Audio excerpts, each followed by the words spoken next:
సుమన్ టీవీలో మీ business promotions కోసం ఈ కింది నెంబర్ను సంప్రదించగలరు.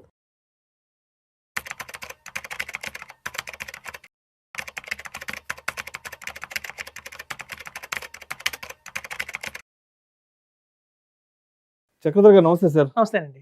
చక్రధర్ గారు రీసెంట్‌గా ఒకరిద్దరు ఫ్రెండ్స్ నాకు కాల్ చేశారు. జస్ట్ మా మ్యూచువల్ ఫండ్ ఇన్వెస్ట్‌మెంట్ ఒక 10 లక్షలు ఉందని ఒకరు కాల్ చేశారు. ఇంకొకరేమో 14 లాక్స్ ఉంది. అంటే మేము ఆల్మోస్ట్ ఒక 10 ఇయర్స్ నుంచి వరకు ఏదో చిన్న చిన్న ఇన్వెస్ట్‌మెంట్ ఒక 2000, 3000తో స్టార్ట్ చేసాం. ఇప్పుడు ఒక 10 లక్షలు రీచ్ అయ్యాం. ఇంకొకరేమో 14 లక్షలు ఎంతో రీచ్ అయ్యారు.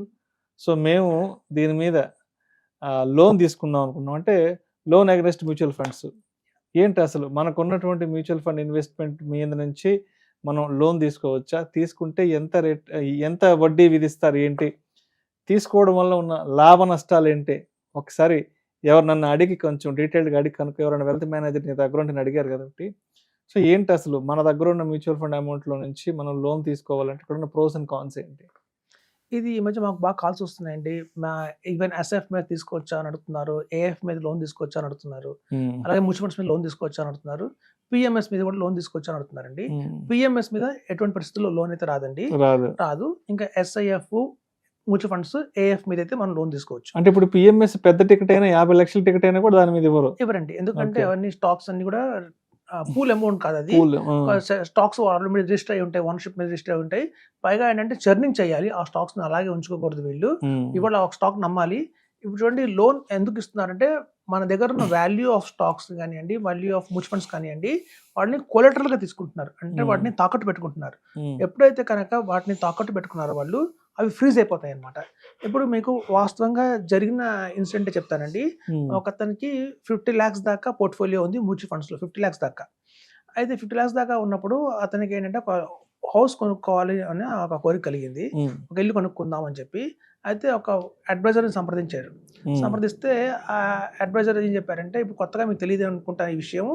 ఫస్ట్ ఆయన ఏంటంటే విత్డ్రా కోసం వెళ్ళారు. అంటే నాకు ఆ మ్యూచువల్ ఫండ్స్ లో 50 లక్షలు ఉన్నాయి కాబట్టి నాకు ఒక 20 lakhs తీసి ఇచ్చేయండి, నేను డౌన్ పేమెంట్ చేయాలి, నేను ఇల్లు కొనుక్కుందాం అనుకుంటున్నాను సో అని వెళ్తే ఆయన చెప్పారు, అయ్యో అలా పని చేయకండి, ఇప్పుడు మార్కెట్ చాలా డౌన్ లో ఉంది, ఇప్పుడు తీస్తే మొత్తానికి నష్టం వస్తుంది.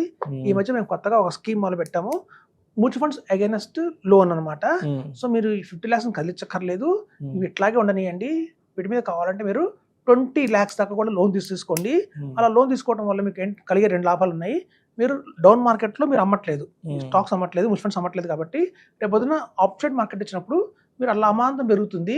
మీరు ఫర్దర్గా ఎస్ఐపి చేసినా చేయకపోయినా కూడా ఈ 50 lakhs కనుక ఇట్లాగే ఆపేసి ఉంచితే రేపు పొద్దున ఫ్యూచర్లో మనకి 50 lakhs కనీసం 1.5 crores 2 crores దాకా వెళ్తుంది వాల్యూ. కాబట్టి మీరు అనవసరంగా ఇన్నాళ్ళు కష్టపడిందంతా మీరు పోగొట్టుకున్న వాళ్ళు అవుతారు అమ్మితే. కాబట్టి లోన్ అగైనెస్ట్ మంచి ఆప్షన్ ఉంది, తీసుకోమని చెప్పారు.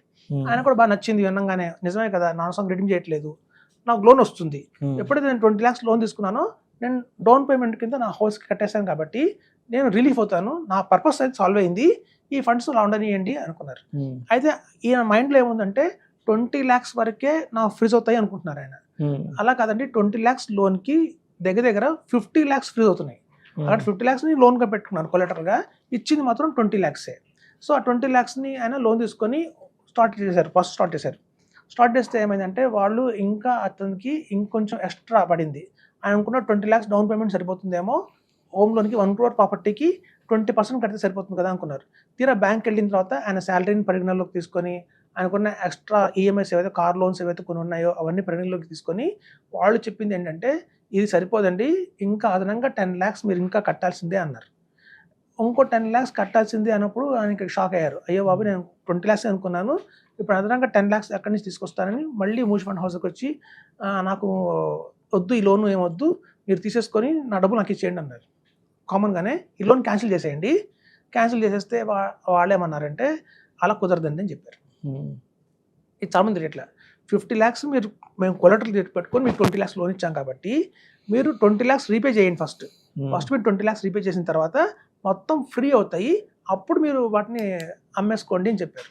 ఈయన అంటారు, నా దగ్గర 20 lakhs లేవు కదా, అందుకే మీరు లోన్ కోసం వచ్చాను అని చెప్పి ఈ ఇన్వెస్టర్ చెప్పారు. అడిగితే ఏమైందంటే వాళ్ళు చెప్పింది ఏంటంటే, ఒకవేళ కనుక ఇతను ఏమన్నారంటే, టోటల్ లోన్ తీసుకుని 20 lakhs, దాని మీద ప్రాసెసింగ్ ఫీజు ఏదైనా ఉంటుంది, పోనీ 2% పక్కన పెడదాము, ఆ 50 lakhsని మొత్తం మీరే అమ్మేయండి, అమ్మేసి మీ 20 lakhs మీరు తీసుకొని ఆ బ్యాలెన్స్ 30 lakhs నాకు ఇవ్వండి అని ఒక కామన్ మ్యాన్ అడిగినట్టు అడిగారు. వాళ్ళేమన్నారంటే అలా అవ్వదండి, అది మీరు ఎక్కడన్నా లోన్ బయట నుంచి లోన్ తెచ్చుకోండి, ఫ్రెండ్స్ నుంచి తెచ్చుకోండి లోను, ముందు లోన్ అంతా రీపేమెంట్ చేసిన తర్వాత మాత్రమే మీకు ఫ్రీ అవుతాయి, అప్పుడు మీరు అమ్ముకోండి అని అంటే, ఇతను అలాంటి థాట్స్ నాకు లేవు కాబట్టి మొత్తం అమ్మేయాల్సిందని చెప్పి ఆయన కొంచెం గట్టిగా అడిగారు. దాంతో ఏం చేసిందంటే కంపెనీ వాళ్ళు మొత్తం ఆయనకున్న 50 lakhsని మొత్తం అమ్మేశారు.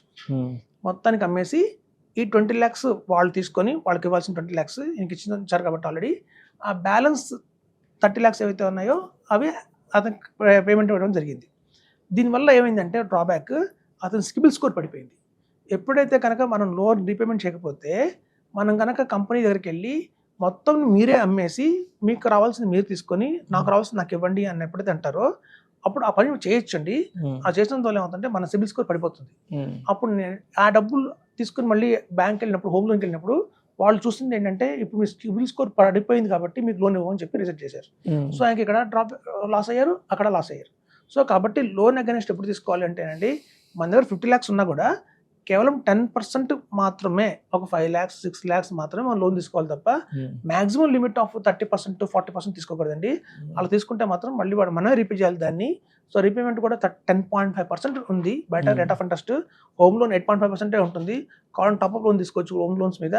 సో కాబట్టి ఇది అంత ఈజీగా అనుకున్నంత ఈజీగా లేదండి. బయట మార్కెట్లో చాలా స్ట్రగుల్ అవుతున్నారు. ఒక 2 minutes లోన్ ఇస్తామంటారు. మీరు ఎప్పుడైనా మీకు కనుక వాల్యూ ఆఫ్ పోర్ట్ఫోలియోలో కనుక 5 lakhs కనిపిస్తుందంటే పక్కన ఒక బటన్ ఉంటుందండి, మీరు you are eligible to 2 lakhs of loan అని చెప్పి మీకు కనిపిస్తుంటుంది. దాన్ని క్లిక్ చేయగానే 2 days మీ అమౌంట్ మీ అకౌంట్లో ఉంటుంది. అంత ఫాస్ట్గా డిస్బర్స్ చేస్తున్నారు. కానీ రీపేమెంట్ ప్రాసెస్ మాత్రం కొంచెం టఫ్గానే ఉందండి. ఈ రీపేమెంట్ చేయటము, మళ్ళీ మనం ఫ్రీజ్ అయిపోయిన యూనిట్స్ అన్నింటినీ ఫ్రీ చేసుకోవడం కూడా కొంచెం టఫ్గానే ఉంది. ఇవన్నీ కూడా పరిగణలో పెట్టుకోవాలి. చాలా మంది చేసే పెద్ద పొరపాటు ఏంటంటే, ఇప్పుడు మార్కెట్ బాగా డౌన్ అయింది కదా, నేను లోన్ తీసుకుని మళ్ళీ రీఇన్వెస్ట్మెంట్ చేస్తాను, మ్యూచువల్ ఫండ్స్లో పెడతాను, అలా పెట్టినందువల్ల నాకు ఇంకా అత్యధికంగా లాభం వస్తుంది అనుకుంటారండి. సో అది కూడా పెద్ద డ్రాబ్యాకే. ఎప్పుడు కూడా మన దగ్గర ఉన్న అమౌంట్ తోటే మీరు ఇన్వెస్ట్మెంట్ చేయండి తప్ప, లేదంటే అలా అమౌంట్ లేనప్పుడు కామ్గా ఉండండి, అదే గ్రో అవుతుంది. లోన్ తీసుకొచ్చి మరీ ఇన్వెస్ట్మెంట్ అయితే చేయకండి నేను చెప్తుంటాను. అలా చేస్తే మనకి ఇక్కడ ఈఎంఐ ఎక్కువ కట్టాలి. ఇప్పుడు చూడండి, మనం లోన్ కనుక తీసుకొని ఇన్వెస్ట్మెంట్ చేస్తే మార్కెట్లో 10.5% మనం అట్లాగో రేట్ ఆఫ్ ఇంట్రెస్ట్ కడుతున్నాము. మనకి 13% to 20% వర్కౌట్ అవుతేనే అది లాభంగా ఉంటుంది. మార్కెట్ ఇంకా ఫర్దర్గా డౌన్ అయ్యి ఇది 13% కూడా రిటర్న్ ఇవ్వకపోతే, 10% కూడా రిటర్న్ ఇవ్వకపోతే ఇక్కడ అవసరం వడ్డీ కూడా ఎక్కువ కట్టాల్సి వస్తుంది మన ఇన్వెస్ట్మెంట్ మీదే. సో అలాంటి పనులని చేయదని చెప్తుంటానండి. సో ఇది ఒక లోన్ అగైనెస్ట్ మ్యూచువల్ ఫండ్స్ కానివ్వండి, లోన్ అగైనెస్ట్ ఎస్ఎఫ్ కానివ్వండి, కేవలం మనకి ఏదైనా ఎమర్జెన్సీ వచ్చినంత మాత్రాన్ని మనం తీసుకోవాలండి.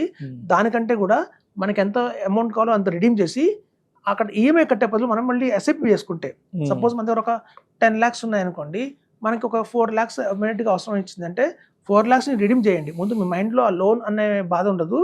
మళ్ళీ మీరు ఎలాగో ఈఎంఐ కట్టడానికి ఫిక్స్ అయిపోయారు కాబట్టి ఆ ఈఎంఐని ఎస్ఐపి రూపంలో మళ్ళీ ఫర్దర్గా కట్టండి, మళ్ళీ అది గ్రో అవుతుందని చెప్తుంటానండి. సో ఈ లోన్ అగైనెస్ట్ దాంట్లో కూడా కొన్ని డిసడ్వాంటేజెస్ చాలా ఉన్నాయండి. అడ్వాంటేజెస్ ఓన్లీ ఒకటే, వెంటనే లోన్ వస్తుంది. మనకి పే స్లిప్స్ నేను చెక్ చేయకుండా, మనకున్న ఐటీ రిటర్న్స్ ఇవ్వకుండా, కోలెటరల్ ఏం పెట్టకుండానే మనకి వెంటనే అయితే లోన్ అయితే వస్తుందండి. వితౌట్ హ్యాజల్ ఫ్రీ లోన్ అయితే వస్తుంది. వితిన్ 1 day వస్తుంది లోను. కానీ రీపేమెంట్ కానీ అంటే ఆ ప్రాసెస్ కొంచెం టఫ్గానే ఉంది. డిసడ్వాంటేజెస్ కూడా చాలా ఉన్నాయండి చెప్తారు. Thank you sir, thank you so much Chakradhar గారు. మన మ్యూచువల్ ఫండ్ ఇన్వెస్ట్మెంట్ మీద లోన్ తీసుకుంటే ఉండే లాభ నష్టాలు ఏంటి అన్న దాని గురించి చాలా చక్కగా తెలియజేశారు. Thank you so much sir. Thanks అండి.